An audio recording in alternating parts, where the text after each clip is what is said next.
Let's review our lesson for today. We're in the spring quarter from March, April, and May for 2024, entitled Examining Our Faith. And we're looking at who it is or what it is that we put our faith in. Is it God or other things or other people? Today we continue in unit number 3 for the month of May, entitled Standing in the Faith. We've got 4 lessons that are coming from the book of Romans that's going to encourage us as Christians to stand in the faith daily. Today, our lesson is lesson number 11 from May 12, 2024, entitled For Our Sake. And our printed passage is Romans 4, verse 13 through 25.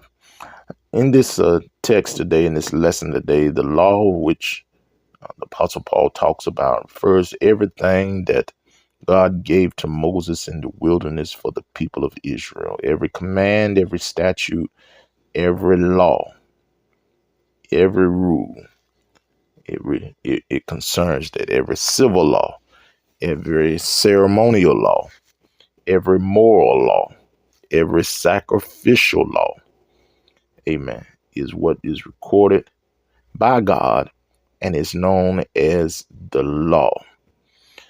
And the father of faith, Abraham, amen, is not known by being the father of the law, but being the father of faith.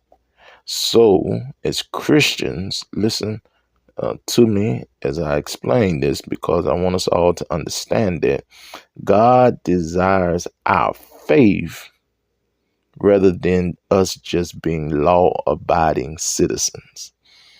Amen. Rather than us just saying I did or I did not do, or I marked the check box or I did not check this off. God would rather that we have faith in him and live out that faith.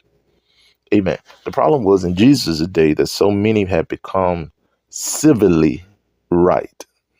They followed all the outward rules. Many of them were morally right, meaning that some of the more things like adultery or fornication or murder they did not do. Of the 10 Commandments, that moral law, that they were right. But the issue was, even though outwardly they may have looked good, Jesus exposed them that on the inside they were no good. And so his righteousness has to be a part of our heart. Amen. Thank God for the promise that we have through faith that once we trust Jesus Christ, amen, we will be blessed. This is what he told Abraham. Your families will be blessed.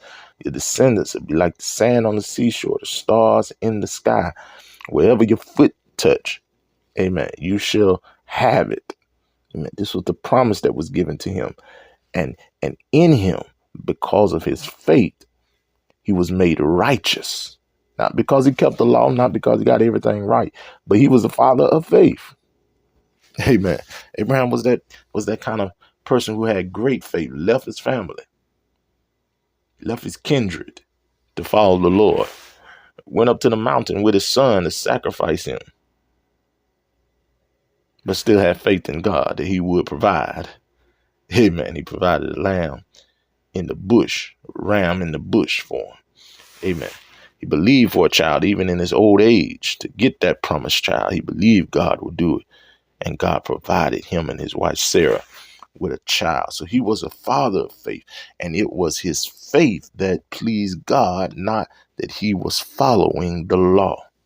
So Paul tells us that by the law, we find death, but through God and the work of Jesus Christ, we find life.